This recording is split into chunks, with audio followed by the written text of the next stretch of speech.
नमस्कार, मेरे चैनल ना काहू से दोस्ती पर आपका पुनः स्वागत है। यदि आपने अभी तक इस चैनल को सब्सक्राइब नहीं किया है तो कृपया इस चैनल को सब्सक्राइब करिए और कमेंट में मेरे विचारों पर अपने कमेंट डालते रहिए। और ये जो मेरा यूपीआई नंबर है या जो क्यूआर कार्ड है, कोड है, इस पर आप स्कैन करके या इसी यूपीआई नंबर पर आप हमें सहयोग राशि दे सकते हैं, जिससे कि हम इस प्रकार के वीडियो बनाना जारी रखें। तो आज का विषय हमारा जनसंख्या है।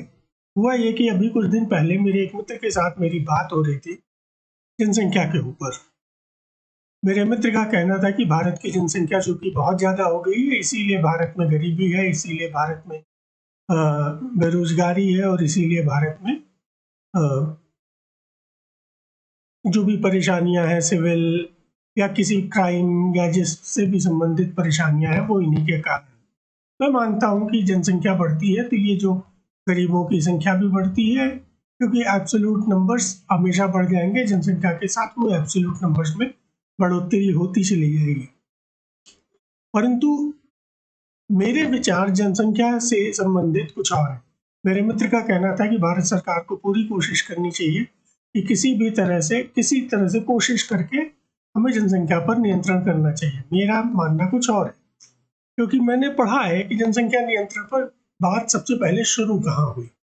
जनसंख्या नियंत्रण पर सबसे पहली बात शुरू हुई सोवियत संघ में।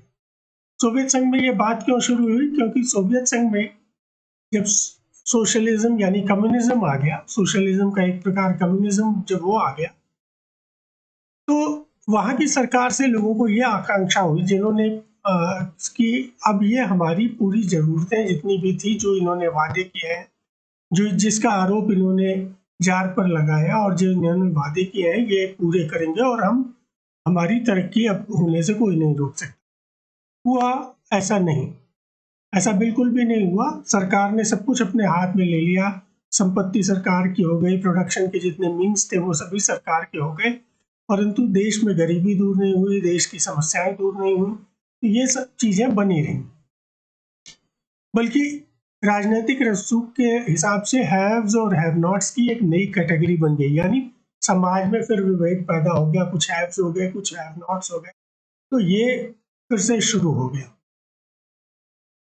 लोगों ने खुलेआम तो नहीं, क्योंकि सोवियत संघ की का जो नेतृत्व था वो खुलेआम सरकार के खिलाफ बात करने पर को कभी भी हल्के से नहीं लेता था, और जो भी सरकार के खिलाफ किसी के ऊपर आरोप भर लग जाए तो उसके साइबेरिया जाने में समय नहीं लगता था।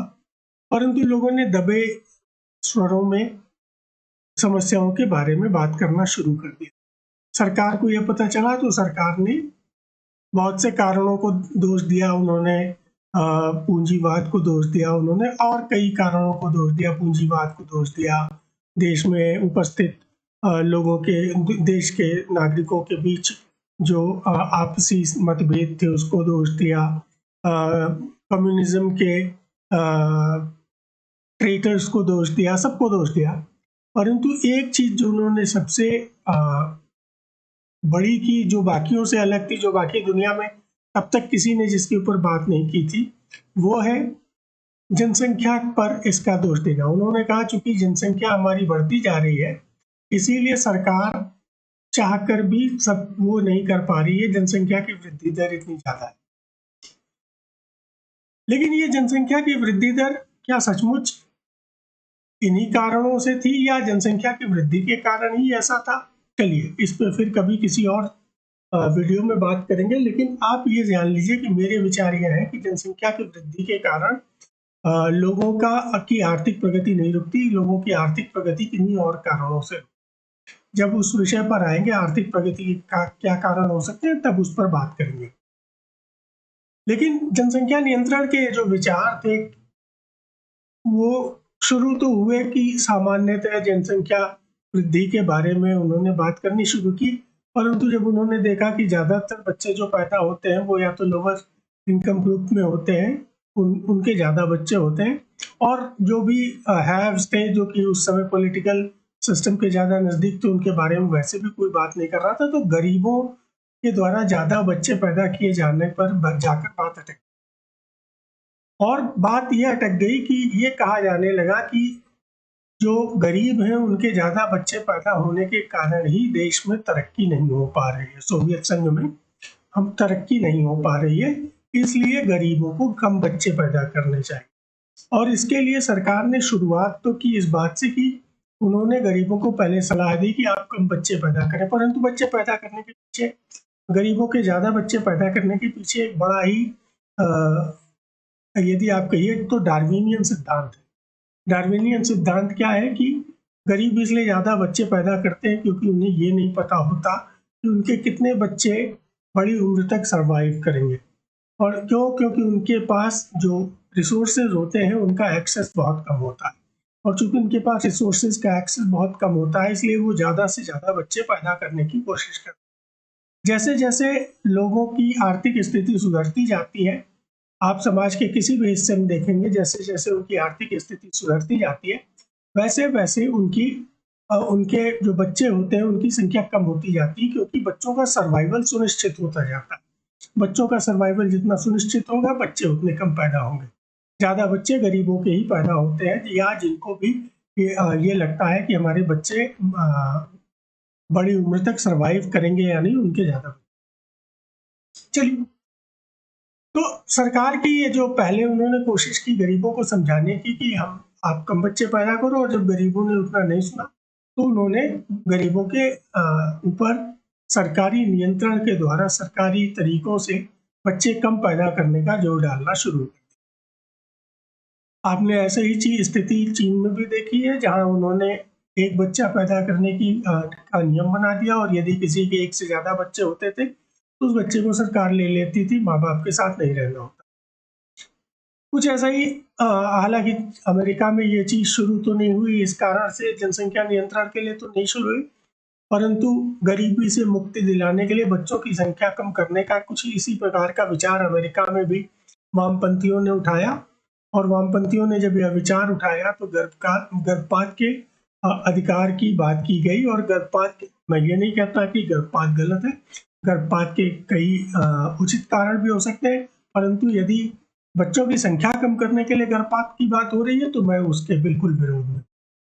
तो वहाँ पर भी इसकी गर्भपात के अधिकार की बात उठाई गई, लेकिन जैसे सोवियत संघ में गरीबों के जनसंख्या नियंत्रण की बात गरीबों पर जाकर टिक गई, वैसे ही अमेरिका में यदि आप देखेंगे तो गर्भपात के अधिकार का जो सबसे अधिक प्रयोग हुआ वो काले लोगों के द्वारा, यानी ब्लैक कम्युनिटी जो है उनकी, या अफ्रीकन अमेरिकन जिनको वो कहते हैं, उनके बच्चे कम करने के लिए की गई।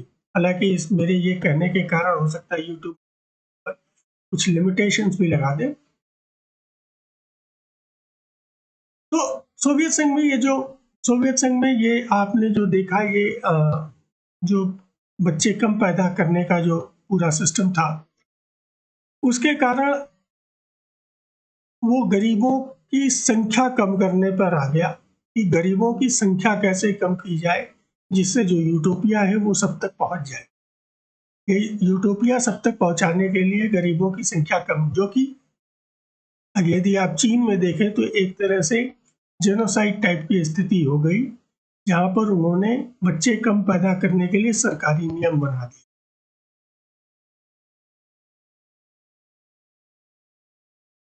तो मुझे रूस में क्या हुआ, सोवियत संघ में क्या हुआ या चीन में क्या हुआ, इससे मुझे कोई ज़्यादा परेशानी नहीं है, क्योंकि ये उनका देश था, उन्होंने जो।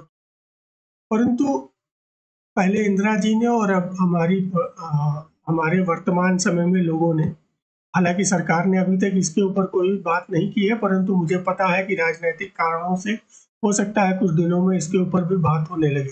सरकार के कुछ नेता, जो बीजेपी के कुछ नेता इस तरह की बातें करते रहते हैं कि जनसंख्या नियंत्रण करना चाहिए। वो क्यों कहते हैं कि आपको हमको सबको पता है, उनका मेन एम होता है मुसलमानों की संख्या कम करना।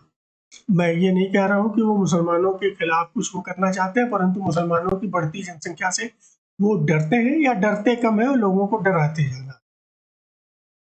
तो गरीबों की संख्या कम करने के बारे में आज की तारीख में यदि आप किसी भी सोशल मीडिया पर जाएं तो आप पाएंगे बच्चों की संख्या के ऊपर हर जगह बात हो रही है और ये कहा जा रहा है कि देश की तरक्की में ये जो ज़्यादा बच्चे पैदा होते हैं यही बाधा है, परंतु ऐसा है नहीं।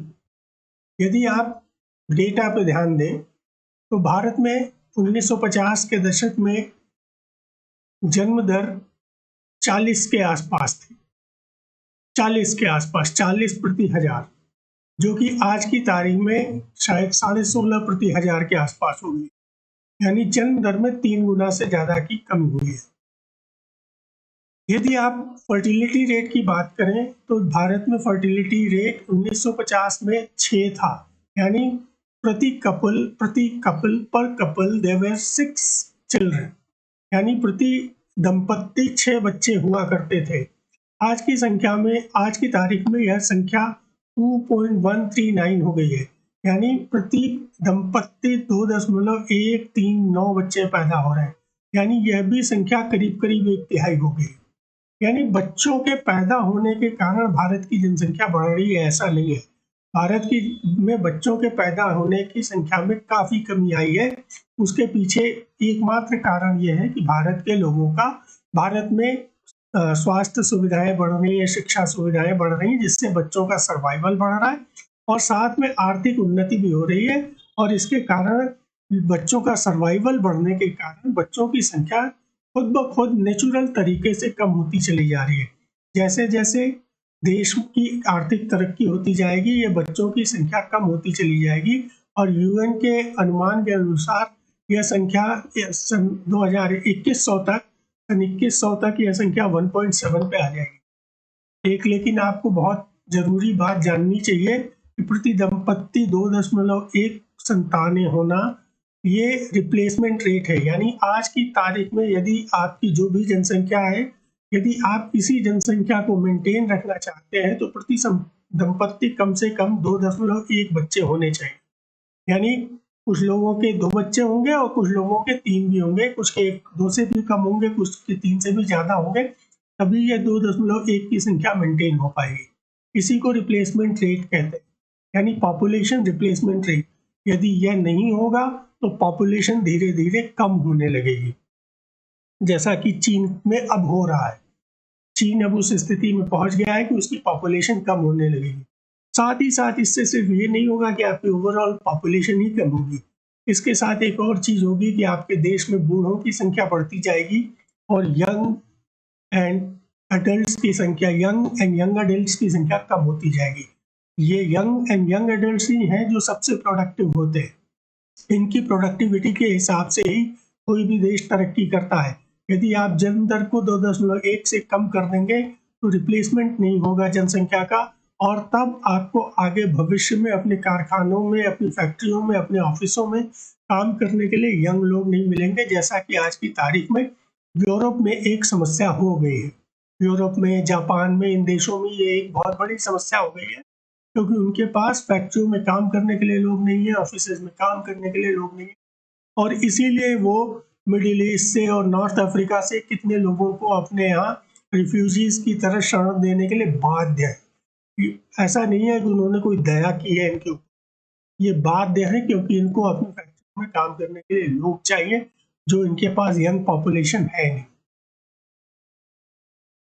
एक और चीज कहूंगा जो कि शायद आपको बहुत बुरी भी लगे, एक और डेटा है, बड़ा इंपॉर्टेंट डेटा है। भारत में 1950 के आसपास मृत्यु दर थी 25.5 के आसपास थी, और आज की तारीख में मृत्यु दर है 7.2, यानी करीब करीब 1/4 हो गई है मृत्यु दर। आज की तारीख में जो आप जनसंख्या वृद्धि देखते हैं उसका सबसे बड़ा कारण यही मृत्यु दर का कम होना है। आप देखिए, जन्म दर या प्रति दंपत्ति बच्चों की संख्या करीब करीब 1/3 कम हो गई है, परंतु मृत्यु दर करीब करीब 1/4 हो गई है, करीब करीब 1/4 हो गई है। यानी इसके कारण जनसंख्या को एक लेवल पर लिमिट रखना वो मुश्किल है। मैं ये नहीं कहता कि लोगों को मरने दो, ये नहीं कहता कि लोगों को लंबा जीवन नहीं मिलना चाहिए, आप मेरी बात को बिल्कुल भी गलत तरीके से मत लीजिएगा, परंतु जनसंख्या वृद्धि का कारण बच्चों की संख्या नहीं है, जनसंख्या वृद्धि का कारण जो एवरेज एज भारत की आज़ादी के समय करीब 33 वर्ष थी, आज वो भारत में 68 वर्ष है। तो जनसंख्या वृद्धि का दर, अच्छी स्वास्थ्य सुविधाएं, अच्छा पोषण, ये सभी कारण हैं जिसके कारण लोग लंबे समय तक जी रहे हैं और इसलिए भारत में आपको जनसंख्या बढ़ती हुई दिख रही है। मेरे ख्याल से अगले 10 से 15 सालों में जनसंख्या में ये वृद्धि अपने आप ही बंद हो जाएगी। जब प्रति दंपत्ति बच्चों की संख्या 2.1 से कम हो जाएगी तो जनसंख्या वृद्धि स्वयं कम हो जाएगी। और ये यदि थोड़ा भी कम हुई, 2.1 से कम हुई, तो यह संख्या शायद कम भी होने लगे जनसंख्या हमारे देश की। एक और आपको चीज बता दूं, शायद आपको जान के आश्चर्य होगा कि जो प्रति दंपत्ति 6 बच्चों की बात है, यदि आप ये देखेंगे तो आज़ादी के समय हिंदू और मुसलमान दोनों के करीब करीब प्रति दंपत्ति 6 बच्चे थे। आज की तारीख में मुसलमानों के कुछ बच्चे ज़्यादा होते हैं, ये मैं मानता हूँ, परंतु जितना आपको बताया जाता है उतना नहीं।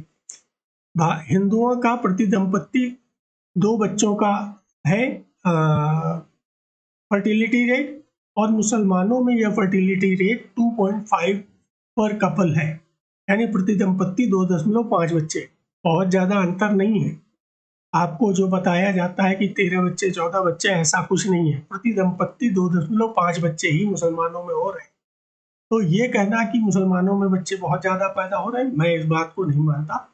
हिंदुओं से थोड़ा ज़्यादा है ये मैं मानता हूँ, परंतु बहुत ज़्यादा है ये मैं नहीं मानता। क्रिश्चियंस की जन्म दर 1.8 के आसपास है, और बाकी धर्मों की तो और भी शायद थोड़ी बहुत कम होगी। बुद्धिस्ट की शायद 1.3 के आसपास है, मैं इसके बारे में कंफर्म नहीं बता सकता, लेकिन शायद 1.3 के आसपास है। तो आप ये देखेंगे कि किसी धर्म में जन्म दर ज़्यादा है, किसी धर्म में जन्म दर कम है, परंतु ये ओवरऑल 2.139 है, यानी जस्ट रिप्लेसमेंट रेट पर है। तो ये जो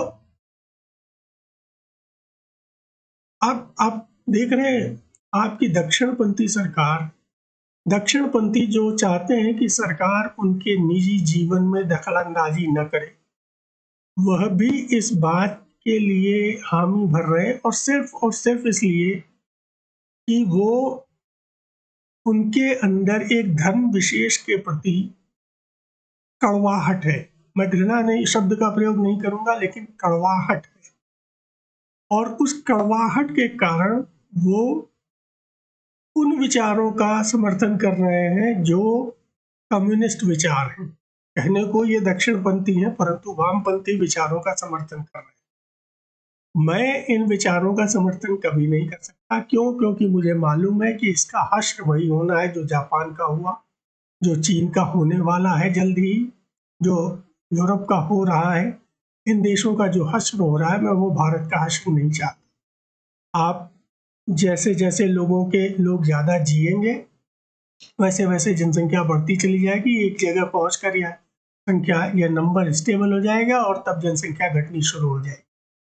तो यदि आप ये सोचते हैं कि आपके अंदर किसी भी धर्म के प्रति घृणा है या नफरत है, तो कृपया उसको छोड़ दीजिए। घृणा का रास्ता कभी सही रास्ते पर नहीं जाता। और यदि आप बेहिसाब ताकतवर सरकार चाहते हैं जो हमारे घरों में घुसकर यह निर्णय करे कि हमारे कितने बच्चे होंगे, तो कृपया मैं इस बात में किसी का कभी साथ नहीं दे सकता। धन्यवाद।